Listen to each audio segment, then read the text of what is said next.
તો વાત કરીએ તાપીની, તો તાપી જિલ્લામાં ફરી એકવાર લંપી વાયરસે માથું ઉચક્યું છે। પશુ માલિક દ્વારા ચિંતાનું મોજું ફેલાવતા પશુપાલન વિભાગ તાત્કાલિક ધોરણે હરકતમાં આવ્યું છે।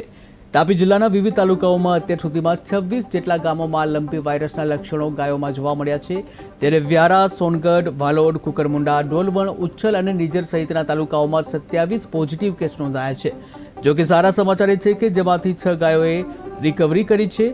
ત્યારે લંપીનો ફેલાવો રોકવા માટે જિલ્લાભરમાં અત્યાર સુધીમાં 1,20,000થી પણ વધુ પશુઓનું રસીકરણ કરવામાં આવ્યું છે। જ્યાં પશુપાલન વિભાગ દાવો કરે છે કે દરેક ચેપગ્રસ્ત પશુ પર નજર રાખવામાં આવી રહી છે અને લક્ષણો દેખાતા જ પશુઓની તાત્કાલિક તપાસ કરવામાં આવે છે। મારું નામ ડોક્ટર રવિ ગોંડલિયા છે। અત્યારે રેગ્યુલર પશુ ચિકિત્સક અધિકારી વ્યારા તરીકે અને આસિસ્ટન્ટ ડાયરેક્ટર જિલ્લા પંચાયત તાપી તરીકે વધારાનો ચાર્જ સંભાળું છું। હાલમાં આપણે લંપી વાયરસના કેસો છૂટાછવાયા જોવા મળે છે।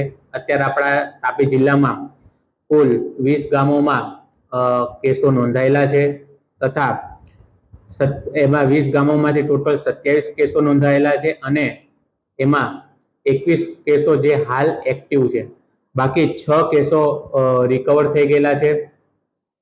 અને